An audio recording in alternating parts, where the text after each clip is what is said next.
তো বিএনপির যদি কিছু যারা মুনাফেকি করে তাদেরকে যদি খুব সিরিয়াসলি তাদেরকে মানে বুঝে দেখে তাদেরকে দূরে সরিয়ে রেখে যদি আন্দোলনটা করা হয়, এবং আমরা বিশ্বাস করি আমরা আন্দোলনে সাকসেস হব। নির্বাচিত মনি, আপনাকে স্বাগত জানাচ্ছি আমাদের অনুষ্ঠানে। ধন্যবাদ। সংস্কার নির্বাচন নিয়ে নানান ধরনের কথাবার্তা হচ্ছে এবং মানুষ যা আশঙ্কা করছিল যে নির্বাচনের দাবিতে হয়তো একটা পর্যায়ে বিএনপিকে আন্দোলনে যেতে হবে। বিএনপি আন্দোলনে আপাতত না গিয়ে জাতীয় ঐক্য করার চেষ্টা করছে, অর্থাৎ সব দলকে নির্বাচনের প্রয়োজনীয়তা দ্রুত কতটা দরকার সেটি হয়তো বোঝানোর চেষ্টা করবে। আপনার কি মনে হয় যে এতে খুব ফ্রুটফুল কিছু হবে, আউটকামটা খুব পজিটিভ কিছু আসবে? ধন্যবাদ আপনাকে, যারা শুনছেন আমার শুভেচ্ছা অভিনন্দন। দেখেন, বিএনপি আহ ঐক্যমত্যের ভিত্তিতে করতে চাচ্ছে, এটা কিছুটা হবে, তবে আমি মনে করি যে এই মুহূর্তে সরকারকে স্পেস দেওয়া মানে আরেকটুখানি না দিলেও পারতো বিএনপি। এই স্পেসটা, বিএনপির প্রতিবাদটা খুব জোরালো হওয়া দরকার, এটা আমার ব্যক্তিগত অভিমত। তো যদি জোরালো হতো, কারণ সরকারের ওরকম কিছুই নাই, বিএনপিরও আবার আহ পিছনে তো ওরকম যে ডু অর ডাই, এটা এটা হওয়া দরকার এই মুহূর্তের জন্য। কারণ এত আমরা তো একটা আশা নিয়ে 5ই আগস্ট পর্যন্ত হয়েছিল, একটা আশা প্রত্যেকটা মানুষের, সে আশাটা কিন্তু ভঙ্গ হচ্ছে। এই সরকার লেন্দি প্রসেসে চলে যাচ্ছে এবং এই সরকার ওরকম কোনো ডেভেলপ আনতে পারছে না। যদি আমি আপনাকে ঈদের পরের কথাই বলি, একদিনে তেলের দাম, সোয়াবিন তেলের দাম যখন লিটারে 14 টাকা বেড়ে যায়, এটা কিভাবে এটা মেনে নেওয়া যায় আমি জানি না। কিংবা এবং আপনার যেখানে আন্তর্জাতিক বাজারে তেলের দাম এখন সর্বনিম্ন পর্যায়ে গত কয়েক বছরের মধ্যে, সেখানে বাংলাদেশ তেলের দাম বাড়লো। সেটাই। এবং শুধু তাই না, আপনার ফ্যাক্টরি গুলো আমাদের এমনি দৈন্য দশায় ভুগছে অনেক দিন যাবত, অনেক বছর যাবত। তার উপরে মরার উপরে খারাল খায়ের মতো ফ্যাক্টরি গুলোতে আপনার গ্যাসের দাম বাড়িয়ে দিয়েছে। একে তো তারা লাইনে গ্যাস পায় না, দুয়ে এই যে দাম বাড়িয়ে দিয়েছে, আমেরিকা তার শুল্ক বাড়িয়ে দিয়েছে, সব বিশ্বেই যে যেখানে এত রকমের সমস্যা যাচ্ছে, তার উপর যদি আরো এক ধাপ যদি গ্যাসের দামটা ফ্যাক্টরি গুলোর জন্য বাড়ে, তাহলে আমাদের দেশের মানুষগুলোর ফিউচারটা কি হবে আমি জানি না। এই সময়টায় কোথায় আমাদের আন্দোলনের জন্য প্রস্তুত থাকা দরকার। আন্দোলনের শুধু প্রস্তুত না, আমাদের আন্দোলনের নামা আমার ধারণায়, আমার মতে এটা জরুরি। বিএনপি একটা অনেক বড় সংগঠন। বিএনপি ঐক্যমত্যের ভিত্তিতে সমমনাদের নিয়ে এই আন্দোলনে নামুক, আমার সেটা নিয়ে আমার কোনো মাথা ব্যথা নাই, এবং আমি মনে করি এটা ভালো। কিন্তু সময় ক্ষেপণটা আসলে ঠিক হচ্ছে বলে আমার মনে হচ্ছে। এবং বিএনপি আন্দোলন নিয়েও এক ধরনের মানুষের মধ্যে ট্রোল হয়, এটা আপনি অন্যভাবে না নিলে, যেহেতু মাঠের চিত্রটা আপনাদের সামনে তুলে ধরতে চায় যে ঈদের পর আন্দোলন শেখ হাসিনা সরকারের সময় যেটি হয়েছে। এবং আমি এটুকু একজন সাংবাদিক হিসেবে বা সংবাদকর্মী হিসেবে এটুকু মনে করে দিতে চাই, বিএনপি তৃণমূলের নেতা কর্মীরা কিন্তু যথেষ্ট ডেডিকেটেড। এরকম অভিযোগ আছে যে শীর্ষ পর্যায়ে যারা রয়েছেন কেন্দ্রীয় পর্যায়ে, তাদের কারো কারো ভুলের কারণে আন্দোলনগুলো সফল হয় না। আপনি কি এটি মনে করেন, সাধারণ মানুষের যে কথা? দেখেন, বিএনপি একটা, ওই যে বলেছিলাম না, বড় দল, বড় দলে অনেক রকম সমস্যা থাকে, তার মধ্যে কিছু মুনাফেকও থাকে, থাকে না তা বলবো না, তাদের নিয়েই আমাদেরকে চলতে হয়। কারণ মুনাফেকি তো আসলে ধরা পড়ে না সবসময়, আর ধরা পড়লেও তাদেরও যুক্তি থাকে অনেক। কারণ বিএনপি সেই রকম একটা দল যে আত্মপক্ষ সমর্থনের একটা সুযোগ দেয়। তো আত্মপক্ষ যারা সমর্থনের সুযোগ দেওয়ার সময় সেই মানুষগুলো কিন্তু নিজেরই গুণগান গায়, নিজের কোনো ভুল নাই, কিছু নাই, সে এটা করে নাই, এটা দেখে নাই, এই ধরনের একটা আচরণ করে। এবং আপনার কথা এটা ঠিক যে বিএনপির তৃণমূল বিএনপিকে বাঁচিয়ে রেখেছে। বিএনপি এমন একটা দল যে না চাইতেই তৃণমূল এত বেশি শক্তিশালী, এবং সাপোর্টাররা দলীয় নেতাকর্মীদের চেয়ে বেশি মানে ত্যাগী এবং শক্তিশালী। তারা চাইলেই তাদের মত বা পথ পরিবর্তন করে না, নইলে তো এমনি এমনি করার কথা না। তো সেই জন্য আমি বলি যে বিএনপি একটা, যে যেমন সংগঠন, বিএনপি যে কোনো সময় চাইলে আন্দোলন করতে পারে। তো বিএনপির যদি কিছু যারা মুনাফেকি করে তাদেরকে যদি খুব সিরিয়াসলি তাদেরকে মানে বুঝে দেখে তাদেরকে দূরে সরিয়ে রেখে যদি আন্দোলনটা করা হয়, এবং আমরা বিশ্বাস করি আমরা আন্দোলনে সাকসেস হব। আপনার এই কথা সূত্র ধরে নির্ভয় চৌধুরী মনি, আমি খুব আহ, শক্ত হোক বা কঠিন ভাষায় একটা প্রশ্ন করতে চাই। বিএনপির দুর্বলতা কোথায়? এটা তো বাস্তবতা যে এই সময়ে এসে দেশে, আমি সবসময় এটা স্বীকার করি, আমি নিজেও মনে করি, আমার যতটুকু খোঁজ খবর একজন সমাজকর্মী হিসেবে, বিএনপি বিএনপির চেয়েও, আগের বিএনপির চেয়েও এই বিএনপি জনপ্রিয়, এবং অবশ্যই অন্যান্য দলের তুলনায়, অন্যান্য সময়ের তুলনায় সবচেয়ে জনপ্রিয় দল। জনপ্রিয় দল হওয়া সত্ত্বেও কেন বিএনপি নির্বাচনের টাইম ফ্রেমটা বা রোড ম্যাপটা আদায় করতে পারছে না, চাপ প্রয়োগ করতে পারছে না, অথবা আন্দোলনটাও করতে পারছে না? এই প্রশ্ন কিন্তু অনেকের, যে বিএনপির দুর্বলতা আসলে কোথায়। দেখেন পান্না ভাই, আপনি আমাকে খুবই কঠিন একটা প্রশ্ন করেছেন, ভীষণ কঠিন আমার জন্য অন্তত পক্ষে। কারণ যদি কিছু না বুঝতাম একরকম বলে ভুলভাল বলে দিতাম একটা সময়, হয়তো বা যখন অনুজ ছিলাম বলেছি।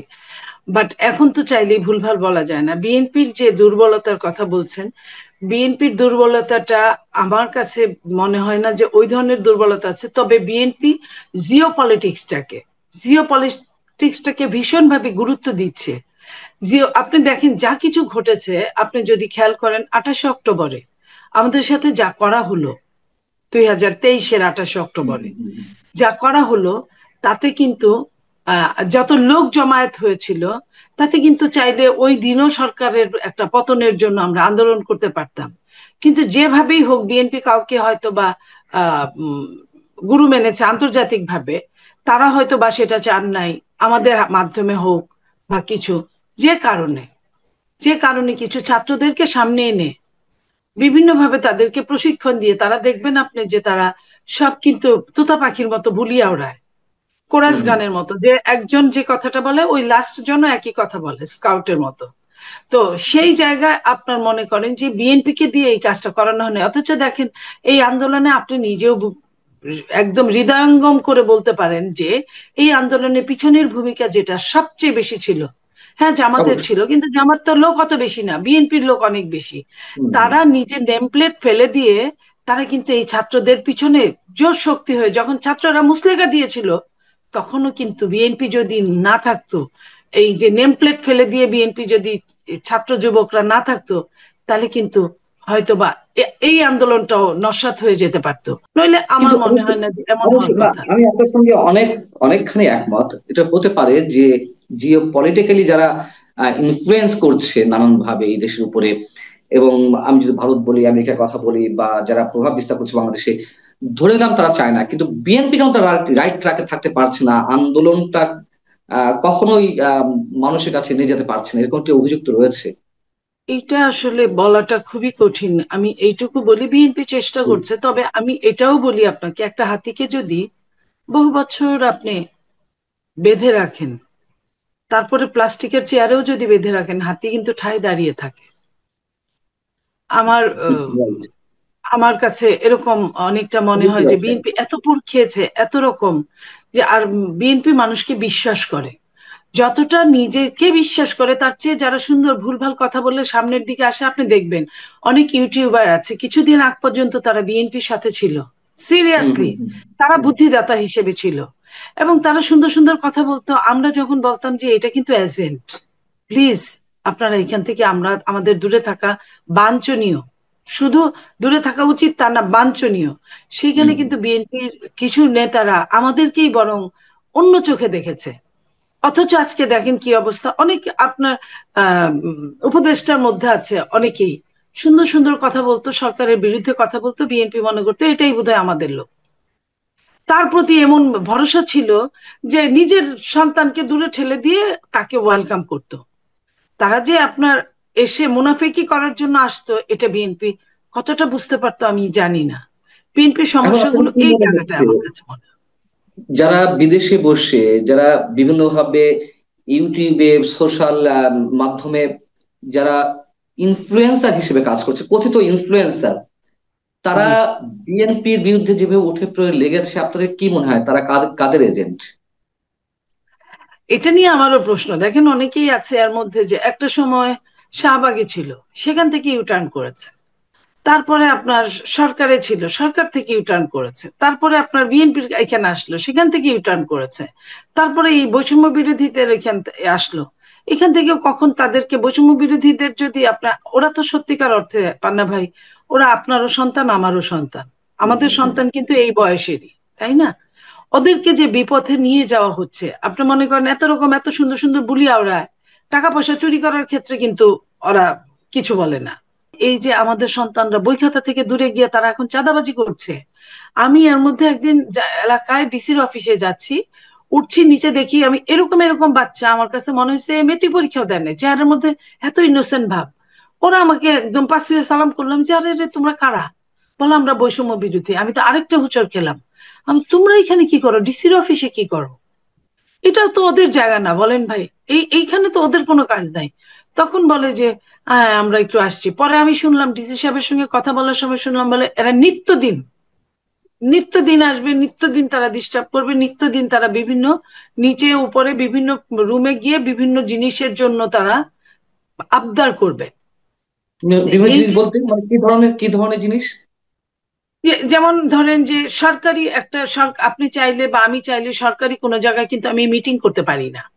হুম, হুম। সেই মিটিং এর জন্য আপনার ওই রুমগুলা চাওয়া হইলো, তাদেরকে দিতে আচ্ছা। হবে। তারপরে আপনার ধরেন যে এইখানে একটা টেন্ডার টেন্ডার হচ্ছে, সেই টেন্ডারের কাজটা তাদেরকে দিতে হবে। ওইখানে আপনার ধরেন একটা সুযোগ আছে, সেই সেই সুযোগটা তাদেরকে দিতে হবে। এবং সেইখানে তারা কিছু মানুষের জন্য হয়তো ঠিক হয়ে টাকা পয়সা নিয়ে তারা আসছে, এই মানুষটার জায়গা জমির সমস্যা সেটা ঠিক করে দিতে হবে। তারা মানে তদবির বাণিজ্য, চাকরি বাণিজ্য, ব্যবসা হুম, বাণিজ্য হুম, সবকিছুর মধ্যে তারা জড়িত হয়ে গেছে। এবং সবকিছুর সঙ্গে আপনি বুঝেন যে সরকারি অফিসগুলো কিন্তু জড়িত। আপনি হুম। আমি চাই বা না চাই, এই টেন্ডার গুলো হয় সরকারি বিভিন্ন অফিসে, রোডস এন্ড হাইওয়ে, এলজিআরডি, আপনার গণপূর্ত ইত্যাদি ইত্যাদি। তো এই জায়গাগুলায় তারা যায় দখলবাজি, তারা যায় বিভিন্ন ভাবে হামকি ধামকি, এই জায়গাগুলোতে, আপনার সব জায়গাগুলোতে তারা যাচ্ছে। অথচ এইটা কখনোই ছিল না। তাহলে আমরা কি করলাম? দিন শেষে আমরা ছাত্রদেরকেও নষ্ট করে দিলাম। তাই আগামী দিনে এই দেশটা চালাবে কে আপনি বলেন? আপনি তো সাংবাদিক।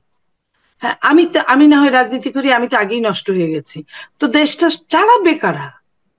যাদের নিয়ে অথচ আমাদের ভরসা ছিল, শেষ ভরসাটা আমরা নষ্ট করে দিচ্ছি। মানুষ অথচ এরপরে ছাত্রদের নাম শুনলে বিমুখ হয়ে অন্যদিকে তাকাবে। আমি আপনার সঙ্গে অনেকখানি একমত, কিন্তু সেই ছাত্রদের যে রাজনৈতিক দলটি এনসিপি, জাতীয় নাগরিক পার্টির যিনি আহ্বায়ক নাহিদ ইসলাম, তিনি আবার অভিযোগ করলেন যে প্রশাসন চলছে বিএনপির কথায়, সরকার চলছে বিএনপির কথায়। অতএব এইগুলো বন্ধ না হওয়া পর্যন্ত, শেষ না হওয়া পর্যন্ত নির্বাচন নয়। এটা হচ্ছে ও সে নির্বাচনকে ডিলে করার জন্য এই ধরনের কথা বলছে। প্রশাসনের কথা বললো 2 মাস আগে, তো সেও প্রশাসনের একজন ছিল। আপনি বলেন প্রশাসনের নেতা ছিল। প্রশাসন যাদের কথায় চলে সে তাদের নেতা। এখনো তাদের প্রতিনিধি 3-4 জন বা তারও অধিক তাদের নেতা হয়ে আছে। তাহলে তারা কি আমাদের বিএনপির কথায় চলে? আপনি নিজে চিন্তা করেন, বিএনপির কথায় যদি প্রশাসন চলতো, বিভিন্ন বিশ্ববিদ্যালয়ের ভিসি থেকে শুরু করে বিভিন্ন জেলার ডিসি থেকে শুরু করে, আপনি দেখেছেন যে এরা কারা, এরা কাদের? যারা নির্বাচনকে পিছাতে চায়, প্রশাসন কিন্তু তাদের, কারণ তাদের কাজ তো চলে যাচ্ছে। তারা ক্ষমতায় আসলেও এত সুযোগ পাবে না, এত এইভাবে ভিসি নিয়োগ করা, এইভাবে ডিসি নিয়োগ করা, এসপি নিয়োগ করা, এইভাবে বিভিন্ন সচিব নিয়োগ করা। তো সেইখানে তারা এই ধরনের কথা বলে কিভাবে আমি জানি না। এই বলে এইভাবে যে যতদিন যায় তারা তাদের দৌরাত্ম্যটা টিকিয়ে রাখার জন্য তারা আপনার বিএনপির নামে বলে, বিএনপি 4 আনা 8 আনা 2 আনার চাঁদাবাজির কথা বলে। অথচ বড় বড় চাঁদাবাজি কারা করছে? তারা করছে। আপনার তারা বলতে পারে না কোটি টাকা কোথায় পেয়েছে, বিএনপির কয়টা লোক কোটি টাকা চাঁদাবাজি করেছে আপনি বলেন। অথচ বিএনপির নেতা জনাব তারেক রহমান সাহেব, আমাদের নেতা, উনি কিন্তু অনেককে, অনেক হাজার হাজার হাজার লোককে কিন্তু স্থগিত করেছে পদ, বহিষ্কার করেছে পদ। এরপরেও এখন পর্যন্ত এটা চলমান।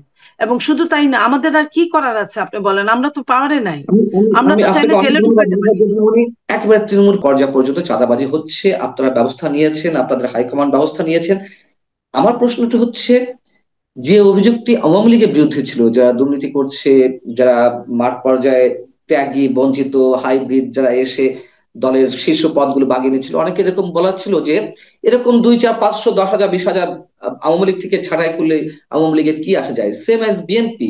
বিএনপি যে জনপ্রিয়তা এই মুহূর্তে, তাতে 1,000, 2,000 কেন কেন যাদের বিরুদ্ধে অভিযোগ পাওয়া যাচ্ছে তাদেরকেই বহিষ্কার করা হচ্ছে না? 15, 20, 25,000 এরকম নেতাকর্মী বিএনপি থেকে চলে গেলে কি এমন ক্ষতি হয়? আমি আপনাকে বলি, আপনার বহিষ্কার তো করা হচ্ছে, বহিষ্কার করা হচ্ছে, কিন্তু বিএনপি তো আর জেল দিতে পারে না। না সরকার পারে না। এখানে উদাসীন, সরকার উদাসীন। এই কাজটা কিন্তু সরকারের করার কথা। অপরাধী যেই হোক না কেন, আইন সবার জন্য সমান। তো সরকার যদি তার অপরাধের জন্য যদি সরকার আপনার অ্যারেস্ট করতো, শাস্তির আওতায় আনতো, তাহলে কিন্তু রাতারাতি আপনার এই অন্যায়গুলো বন্ধ হয়ে যেত বা কমে যেত। এবং এইখানে মাঠে কিন্তু আপনার সৈনিকরা আছে যাদের ম্যাজিস্ট্রেসি পাওয়ার সহ। তো তারাও পর্যন্ত যেভাবে তাদের ধরার কথা, যেভাবে তাদের শাস্তি দেওয়ার কথা, সেভাবে দিচ্ছে না। এই শাস্তি দেওয়া অর্থ মেরে ফেলা না। আমি শাস্তি দেওয়া অর্থ তার জেল জুলুম হুলিয়া যেটাই হোক না কেন, সেটা যদি করতো এবং একদম মোবিল কোর্টের যদি করতো, বা সরকার যদি এটা নিত। সরকার কি চায়? বিএনপির জনপ্রিয়তা ক্ষুণ্ণ হোক, এবং একটা শ্রেণী জামাত, জামাত মাঠে নামিয়ে দিয়েছে এই কথাগুলো বলে। অথচ আপনি দেখেন, জামাতে কিন্তু চাঁদাবাজি করছে, জামাতে কিন্তু অনেক কিছু করছে, দখলবাজি করছে। জামাতের বড় বড় ব্যাংক দখল থেকে শুরু করে আপনার বড় বড় পরিবহন, বড় বড় সবকিছু, হাসপাতাল। তো সেইখানে জামাত নিয়ে কিন্তু কেউ কথা আমরা বলছি না, কেউ বলে না। অথচ জামাত কিন্তু সমস্ত বাংলাদেশে বিএনপির নামে এই ধরনের প্রপাগান্ডা গুলা ছড়িয়ে দিয়েছে। তো সেটা আমি তার মানে বলছি না যে আমি ফেরেস্তা, আমি মানুষ, আমার ভুল শুদ্ধ হতেই পারে। তো এইখানে আমাদের চেয়ারম্যান, উনি যতটুকু পেরেছেন পারছেন, উনি ওনার জায়গা থেকে চেষ্টা করছেন। তো সেইখানে যদি আপনি মনে করেন সরকার যদি অ্যারেস্ট করার পরে যদি বিএনপির যদি নেতা কর্মীরা ছাড়িয়ে আনতো, এটাও তো আপনারা ছাড়তেন না, আপনারা দেখাতেন, আপনারা সাংবাদিক, জি, আপনারা অবশ্যই জাতির অবশ্যই। বিবেক। হুম, তো বিএনপি তো তা করতো না, বা করলেও এখান থেকে রেহাই পেত না আপনাদের হাত থেকে। তাহলে সরকার কেন করছে না? আমার মতে কথা হচ্ছে যে, আমাকে যেমন আপনি ডেকেছেন, আমার সঙ্গে যদি একজন সরকারের হুম, কর্মকর্তাকে হুম, নিয়ে হুম। আসতেন, তাহলে সে বলতে পারতো। তাকে আপনি এই প্রশ্নটা করতে পারতেন যে কেন তারা এই কাজগুলো করছে। আমারও প্রশ্ন যে কেন এই কাজগুলো করছে, এগুলো কিন্তু আমরা করতে পারি না। এটা ওই আমরা যে ধর চাঁদাবাজি ধর বললেন, পাকড় বিচার এটা চাঁদাবাজি আমরা বললে করতে পারি না। আপনাদের মতন সিনিয়র পর্যায়ে যারা আছেন তারা হয়তো হ্যালো করে, যেহেতু এখন অনেকে মনে করে বিএনপি অলিখিত ভাবে কিছুটা ক্ষমতায় রয়েছে। আহ পুলিশ সেখানে ভয় পায়, এই জন্য হয়তো যদি ফোন দেয় সেই জায়গা থেকে আগে থেকে তাদেরকে ছাড় দিয়ে দিচ্ছে। বিষয়টি কি এরকম হতে পারে না? বিষয়টা যে এরকম না, আমি আপনাকে বলি, আমি আমার প্রমাণ দিয়ে বলি।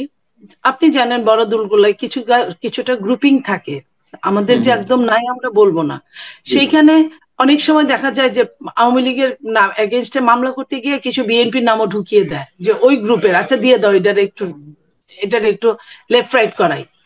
তো যখন ঢুকিয়ে দেয়, তখন কিন্তু আপনার আম, জেলার এসপি বা ওসি থানার, তারা কিন্তু এই মামলাটা নিয়ে তারা কিন্তু অ্যারেস্ট করে কাকে? আওয়ামী লীগ তো পালাইছে, এদের খুঁজে পায় না, ওই বিএনপির ওই হুম, হুম। ছেলেটাকে করে। তখন যখন আমরা যখন বলি যে এ তো বিএনপি ছাত্র দলের বা যুব দলের, তখনও কিন্তু তারা ছাড়ে না। তো এই যে আম, তারা অ্যাভয়েড করে, একটা কার কথাটা গুরুত্ব দিবে, কার কথাটাই দিবে না, কিন্তু তাদের যা যা মানে আমি যেটা বুঝাতে চাচ্ছি, নিশ্চয়ই আপনি বুঝতে পারছেন, হুম, হুম, তাদের হুম। যেটা টার্গেট তারাও কিন্তু এটা ফুলফিল করে। তো তারা জি, কোনটুকু শুনবে আর কোনটুকু শুনবে না, এটা তাদেরই ব্যাপার। তারা নিজেরাও অনেকটা এই অনেকগুলো বিষয় এমনি তারা রয়েছে। ট্রমার মধ্যে আছে, কিন্তু এই জায়গায় কিন্তু তারা ট্রমায় নাই। এই যে মামলা বাণিজ্য কিন্তু ঠিকই হচ্ছে, দলীয় ভাবেও হয়, আপনার হুম, হুম। সরকারি ভাবেও হয়, হচ্ছে। তো আমি এই জায়গা থেকে আমি নিজে সাফারার, আমি আপনাকে বললাম। এরকম আমার মতো মনে করেন যে 64 জেলার প্রায় সবাই সাফারার, অনেকেই সাফারার। সচেতন আমরা একটু আমাদের মূল বিষয়টি একটু আসি। দু একটা প্রশ্ন করে আমি শেষ করব। সেটা হচ্ছে যে নির্বাচন যত দেরিতে হবে, খুব স্বাভাবিক কথা যে একটা অনির্বাচিত সরকার দীর্ঘদিন রান করতে পারে না, এটিতে রাজনৈতিকভাবে সামাজিকভাবে নানান ধরনের ইম্প্যাক্ট পড়ে। সেটি বাদ দিয়ে যদি আমি বলি, নির্বাচন নিয়ে যে খেলা চলছে, সংস্কারের বিষয়টি সামনে আনা হয়েছে, আপনার কাছে কি মনে হয় যে, যদিও আপনারা বলছেন যে সংস্কার না ষড়যন্ত্র, খোদ আপনাদের হাইকমান্ড বলছেন, আসলে কতটুকু সংস্কার হবে? যদি পার্সোনালি আপনার কাছ থেকে, আপনি একজন পলিটিক্যাল লিডার হিসেবে যদি নাও মনে করি, দেখেন, একেবারে একজন আমি আমি সচেতন নাগরিক আমি হিসেবে- এইটুকু মনে করি, একদম বিবেক দিয়ে আমি কথা বলছি, সংস্কারটা হচ্ছে চলমান, হুম, হুম, সংস্কারের কোনো শেষ নাই।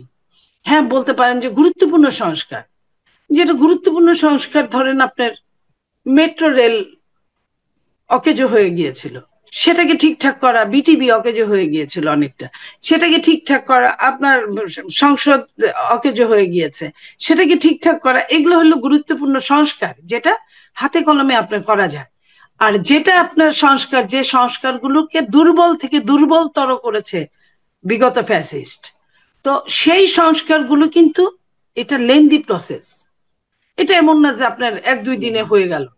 এটাকে আপনার আনা, সংস্কার বানানো, তারপরে পর্যালোচনা করা, জাস্টিফাই করা, সেখান থেকে কাটা ছাটা বাদ দেওয়া ঢুকানো, এখানে নিয়ে আর্গুমেন্ট, এগুলা কিন্তু অনেকটা লম্বা পথ, লম্বা জার্নি।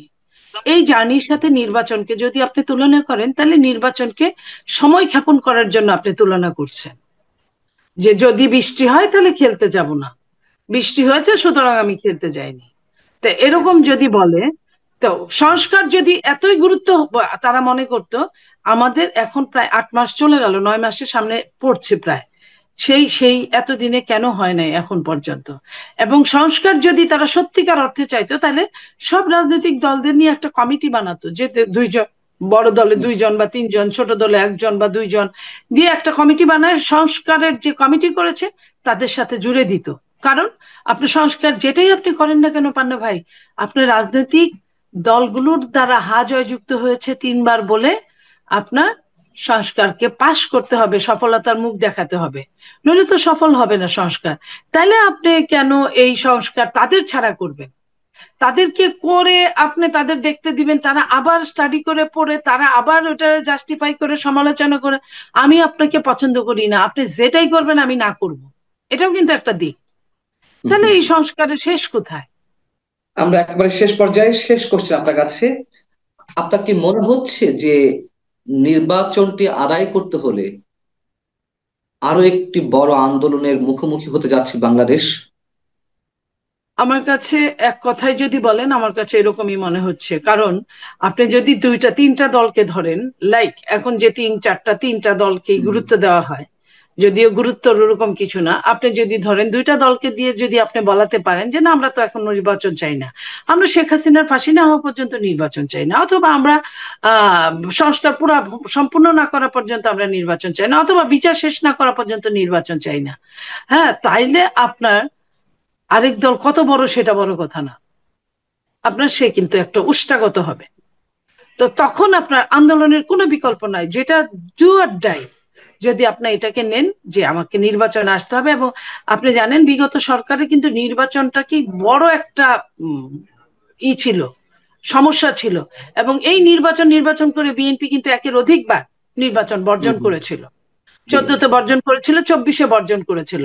তাহলে যদি বিএনপি একের অধিকবার বর্জন করে থাকে, নির্বাচনটাই তো মেন ইস্যু ছিল এই জি। সরকার পতনের। যদি 24-এ নির্বাচনটা মোটামুটি ভালো যাইতো, যদি বিএনপি অ্যাটেন্ড করতো, যদি আপনার বিএনপি 60-70টা সিটও পাইতো, তাহলে কি আপনার এই আন্দোলন করার কোনো হিস্সা খুঁজে পাইতো এই আপনার বৈষম্যরা বা যাকেই বলেন, যাকেই আপনি ক্রেডিট দেন, আপনার মাস্টার মাইন্ডরা এটা কি করতে পারতো? পারতো না।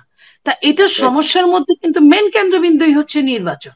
সেই নির্বাচনটা নিয়েই এখন গড়িমসি করছে। তাহলে যাহা 52 তাহাই 53, তাহলে আবার আমার লাভটা কি হলো?